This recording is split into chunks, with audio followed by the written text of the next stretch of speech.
introduction to Gramps. We did the first third, which was sort of birth in Southern California, moving with my family to Alaska, moving from Alaska to Utah in the fourth grade, spent 1 year there. I think my dad was trying something new. He took, an opportunity and then ultimately went back to what he knew in the same company. So the funny thing is all of our time in Alaska was my dad working for the same man in the same organization, just leaving and coming back a couple of times. So when we moved to Washington, 15 and a half years old, my dad actually opened an office for that same man, same company, same gentleman in the state of Washington. So that guy was part of our lives for quite a while. And then my dad went back to work for a gentleman that was his earliest mentor in high technology to move us back to Southern California, which is where I graduated high school. And then, as I said, from there, moved back to Washington, started college, got meningitis, missed all my midterms, was going to fail out. So dropped out, took the ASVAB, got whatever it was, 1 point from the maximum amount of points. They said you could do whatever you want. I originally looked at ET Nuke, decided I really didn't want to be on a submarine. I had fallen in love. I was going to have a baby. I was getting married. I joined up and switched basically to aviation electronics technician, which meant I was going to work on planes. I went to school. I actually was the top of my class, and I earned an automatic promotion to E4, which would extend my service in the military from 4-year obligation to 6-year obligation. And just by the grace of God, the skin of my teeth, whatever the right term is, I was late to march off because I was married and living off base. And you had to drive to the barracks in the morning and march with the crew. Military is all about team. And I was late to march off and got to school, dropped off more than 3 times. I think it was 4 times. And so I lost the extension of 2 years. And I went into the workforce or into the squadron as an E2, then an E3, and then made E4 on the first test, first time I made it. So I had to be delayed. I think it was about 9 months from being able to get it guaranteed, but I had 2 years less and then ultimately did request early out for college, which took the concept of it's not what you know, it's who you know, and cemented that to me for life. When I went and asked to leave the military early, my direct manager, who we had been in the same AT shop in the squadron and worked in troubleshooters together, he approved my early release. And then the next 4 people all disapproved, from the chief of the shop to the lieutenant commander, and then the CO, the commanding officer, Commander Wadham, Wattam, just for the record. He approved it. And so I got out of the military early.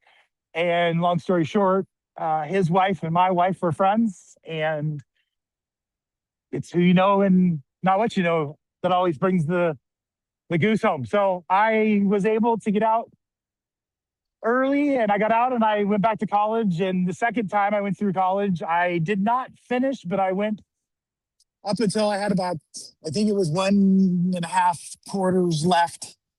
And I was as close to straight A as I could get. I did have a B here or there, but I was very focused. I had children that I was raising, and I had 2 full-time jobs while I was going. And I did much better. But I ended up doing like 3 years and 9 months and a couple of days of active duty. And then I was out. And I thought, hey, when I get out of the military, because I've been doing all this cool stuff and have all these credentials, and I was turn qualified, I could get in an F-18, start the engines up and move all the flight controls around, and was basically able to do anything that the plane did other than put it in gear and take off.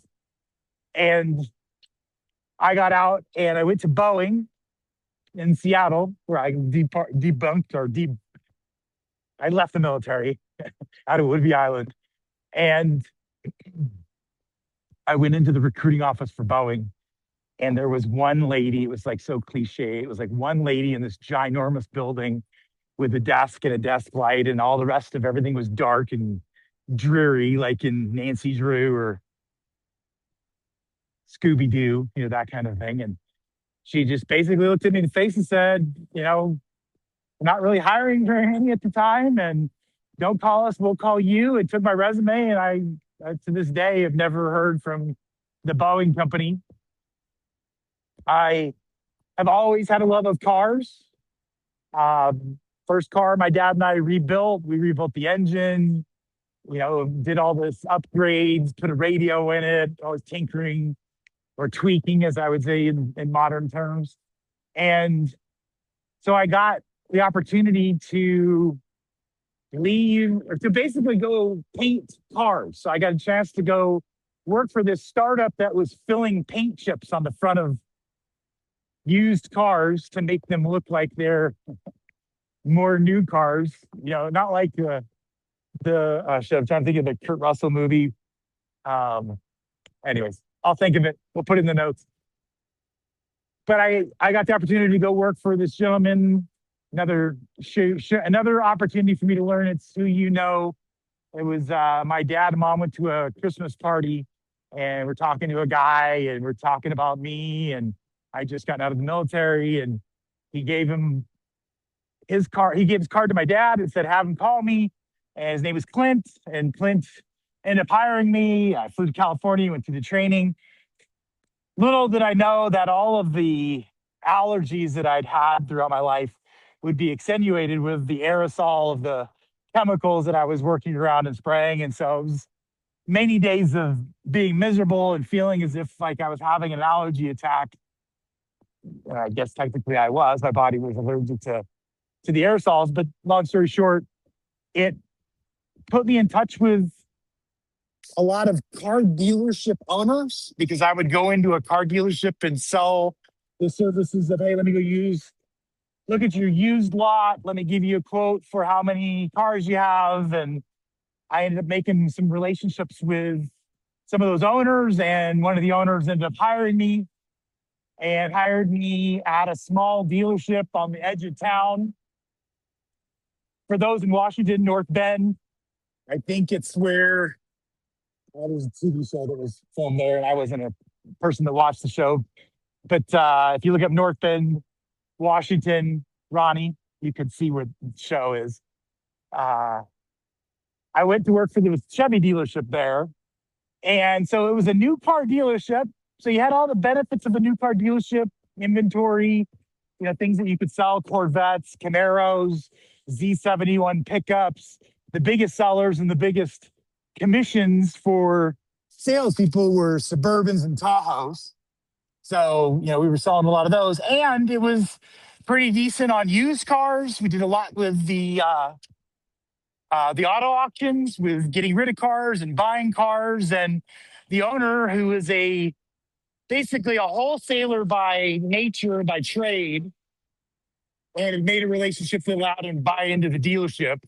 And I let him teach me the business. And so I did everything. I went to remember the first car I ever sold. Yes, I do. It was at a used car dealership that I went to work for before I went to work for the Chevy dealership I'm talking about. I did a stint for about 9 months where I worked with a gentleman named Mark, and Mark was like known in the area because he sold Ken Griffey Jr. most of the Porsches and Mercedes that he owned, because he worked at a company called Barrier. You can look that up, they're still in business. Barrier Porsche and Barrier Mercedes. And then he had left there because of the high luxury tax that they were charging on these cars. And so there was kind of a revolt. So everybody kind of went to pre-owned luxury. That's another way to saying used cars, pre-owned luxury cars.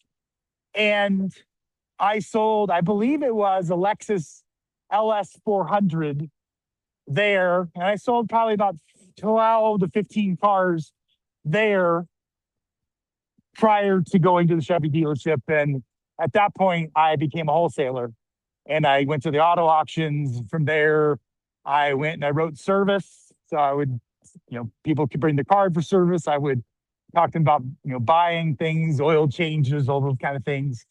And then from there, ultimately I did F&I finance. So I understood when somebody would lease a car, how you could take and multiply the money factor by 24, and it gave you an interest rate, so you could figure out how people were making money just inside of the business. And ultimately, I had my third child while working in the car business, and bought a house on straight commission. And in Washington, different than other states, they all have their own rules. The car business was 7 days a week. It's only 6 days a week here in the state of Texas. They're closed on Sundays. But it was a 7-day-a-week thing, and I was really looking to get away from that. And so I ended up going to work for an industrial products company. And in order to sort of learn, I took a minor back step or lateral move into an inside role, learned the products, learned what we were selling, and then ultimately, in a couple of year period, went from inside to outside. I was covering the state of Oregon and the state of Alaska, to co-owner, and then ultimately into a lawsuit. And it's why I didn't get back into wanting to be an entrepreneur for so long. It's just the experience I had in my first was so stinging by, somebody that I looked at as, I don't know, I love the guy. I looked at him as a pseudo father figure, a really good friend. And he flat ass lied that I wasn't a partner, and used my lack of, the paperwork side of the business. I'm very much a sales guy. I'm not a back office guy. I'm not someone that has done well in that aspect of it. And so he thought because of that, he could get away with it. And yeah, we had like all these counselor classes we'd gone to for the closely held business together, and all these corporate meeting minutes they had copies of. And ultimately, I ended up owing the IRS, and I had to make payments to the IRS. So if anybody ever understands owing money to the IRS, it's like a proctology exam. So it's why I've always overpaid on taxes. Don't ever find any way to make any like skimps to save a couple of bucks here or there. I just pay. It's just easier. Right, wrong, or indifferent. So don't judge. And from there, I basically moved while I was working for that company. While I was a partner, we moved to a new area, basically down by Portland, Oregon, Camas, Washington. We'll talk about this with Macbeth and Spaces. Lived in Camas. So we were in the state of Washington with no sale or no income tax, but we could drive across the bridge into Oregon, and we could buy all of our stuff with a state that had no sales tax. And so we did that for a couple of years, bought a builder's house. So it was kind of a custom home. Painted it all up special, like the colors of Bennington. And then when I went to realize that when we had to sell it, I had to paint everything back to white. That was a learning lesson on, taste and what people want and how to see value. And I'm rambling here.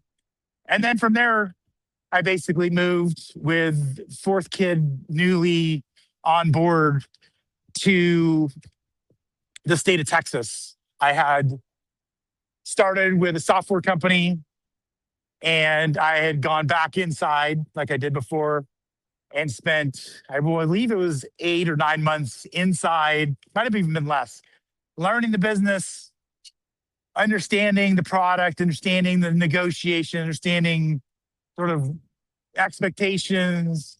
I learned through watching, I learned through, OJT, on job training, people that are, I don't want to say I'm a mimicker, but I have a really good memory, so I can see what somebody's doing, figure it out, sometimes see maybe where they could get more effective, efficient, but whole other story.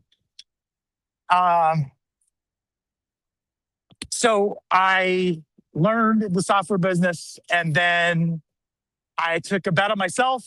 I took and interviewed and got a promotion to move to the state of Texas. The company would pay and relocate. We ended up driving a car, pulling a boat with 2 dogs and 4 kids.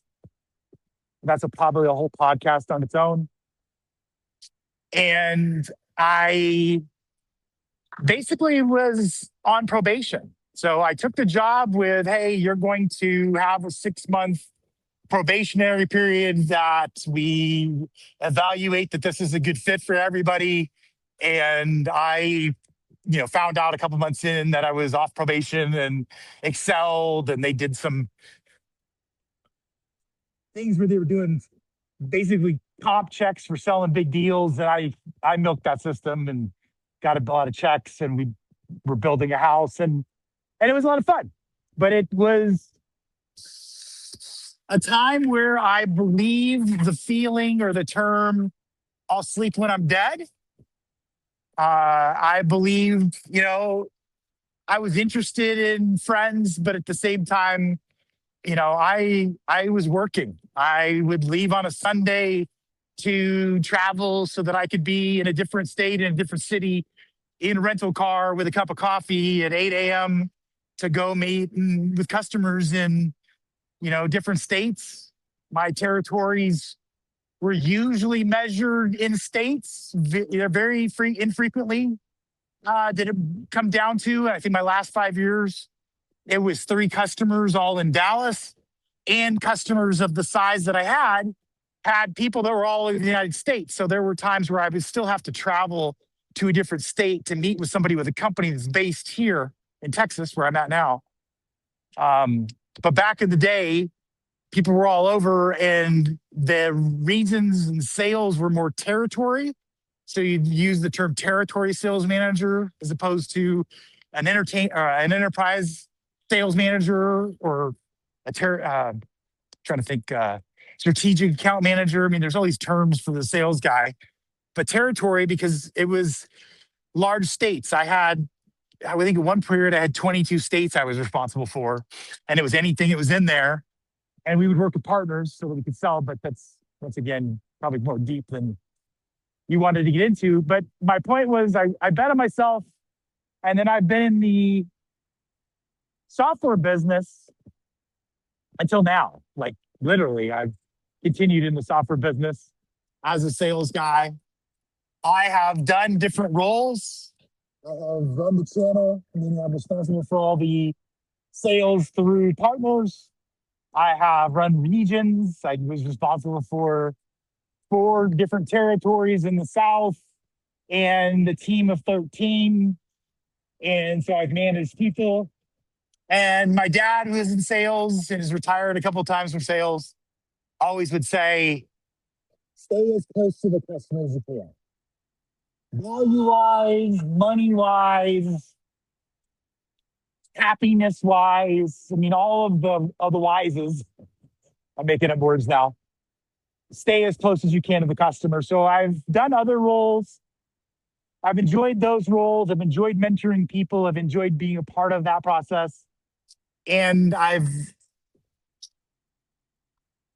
universally had the most success being a sales guy responsible for a number with, a certain amount of customers that I'm responsible for. So I've been doing that for years. I spent the majority of my existence. So I spent 13 years at one company. I was employee 30 something. I want to say 35, in the 30s. I was employee number 30 something. And we ended up growing to, I want to say 350-ish employees. And I had run territory, run the channel, run business development. So I was responsible to go out and meet with other people that could possibly embed our technology and other people. And then I ultimately came back and was a regional sales manager for what they call a boomerang. I came back after being gone for a year. And, whenever you leave something, it's always for a reason. And when you come back, even if they've done something drastic, like maybe hired a new leader, there's a concept called culture. And when a culture has gone sour, it takes years for that culture to recover, if ever, just because, people we're domesticated wild animals. I've said that on multiple shows.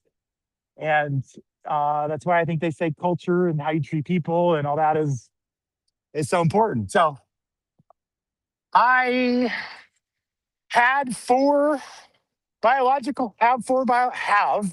I own 4 biological children that were born during the early part, 19 to 26. While growing up with them, all 4 of them started off in soccer. I think that was what I did. So I put my children in the same situation. 2 played soccer all the way to high school, 1 through high school, and club soccer the whole time. And she was brilliant. And she also blames me for ankle and bodily injuries she suffered during her time playing soccer. The oldest ended up doing drill team. I think that's what it's called. I apologize if I'm saying that wrong. And even tried out for the Rangerettes down in Longview, Texas. Was the tallest, I believe. And so it was on the 50-yard line during football games. And it was a lot of fun to watch her do that. I obviously something that I never did as a man, but got to watch her do that and experience that. Second was the soccer player I just mentioned. And then I had 2 boys, have 2 boys. Oldest was soccer until he got into the 9th grade and they could see what he could do with the football. And he became the kicker. 9th through 12th was the varsity kicker. Proud dad moment. He was the highest scoring player on the varsity team when you added in field goals and PATs for the team. And spent a lot of time going to coaches and things like that. So a lot of investment in time and, energy with the kids. Ultimately, nobody was a professional athlete, which still sometimes surprises me. Tad, my youngest, is 6'4", 6'4" and change. So he's 3 and change inches taller than I am. And he fell in love with basketball and played basketball. And I always said that he was more like Dennis Rodman than anybody else. He was very much into defense and protecting the ball as opposed to slamming home the ball and making points. He was the guy that you would put on the best player on the other team, and he would get in the guy's head and talk smack, and he would get ejected from games from time to time. But he played basketball, and it was a lot of fun to watch. So did that. I was a boat owner. They say the best days of owning boats were the day you get the boat and the day you sell the boat. And they're absolutely true and correct. When we moved to Texas, we spent, every weekend on the lake in the boat, pulling the kids on tubes. Had a banana, one that could sit about 5 people, pulled around the lakes, did that. And then when we got into the later years, all of the 4 kids playing soccer and all the sports that I just described, that boat sat in the garage for 3.5 years straight before I towed it up and put it on consignment. And then ultimately they called and told me it's sold. And it was like, hallelujah. So, but anyways, I was a boat owner. That was a lot of fun. And I've always had an interest in off-road vehicles, had a four-wheeler as a child. Enjoyed snowmobiling. I've snowmobiled with Kelly, who was a guest on this show, up in Wyoming. Oh, why am I forgetting the name of Yellowstone? Sorry, the TV show. Yeah, we snowmobiled in Yellowstone together. I've been next to bison on a snowmobile in Yellowstone National Park, seen the geysers, things like that. But yeah, I've had a very full life, and that takes me mostly through the second half. I spent all of those years working, 50, 70, whatever hours a week. Had no issues with putting in the extra work, was well rewarded financially, learned lots of things about the wisdom of selling, and how you coalesce people around a problem. I was an evangelistic salesperson. That's how I would describe it, in that most of the solutions that I was selling were an answer to a problem people didn't realize existed. So they knew the problem existed. They experienced the problem on a daily basis and didn't realize that through technology with an small expense. And that's, what a sales guy does, is to show them how minimal the expense is to the reward they get out the other side. Let that be a nugget. I could evangelize why this technology would help them. And so that's why I ended up spending a good portion of my time actually working in the mobile security space. And I would say the proud moment is there. I was helping people to take paper-based processes, triplicate. For those that are young enough, you may not even understand what I'm talking about. They were back in the old days, receipts and invoices and paper work that people would do for their customers in order to do the back office stuff and to maintain, books for the government. They would do on triplicate or 4 pages, where they would press really hard and it would put it all together. And we could take and put that process electronically. And so they could take what sometimes would take 3 to 4 days to process and invoice, and they could invoice in an hour of deploying of the service, which was 80 hours earlier. And Ronnie's a business owner. If I can invoice 80 hours sooner on every business transaction I do, does that pay for itself? The question is rhetorical. The answer is yes. Even if you ask an AI agent, even if it's hallucinating, it should still say yes. But that was really, that was good. We'd have people come in and talk about their blood-saving device that they were able to use, and they could invoice Medicare that day as opposed to this process. And there are people in the room that had tears in their eyes, and it's like, yeah, this is what we're doing, And I think it would give you that sense of purpose, which made you work harder, and so you didn't care how much you worked.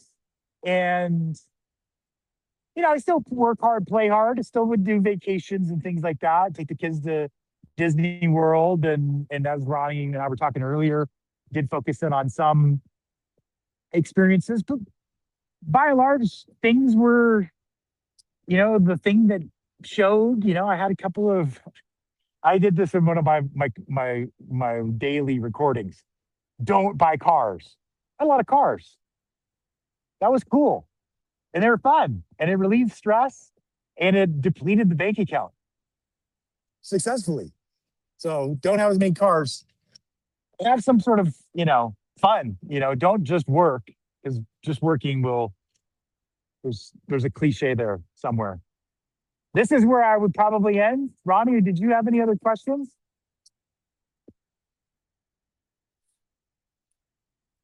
And you can even come on the screen if you wanted. No other questions. Okay.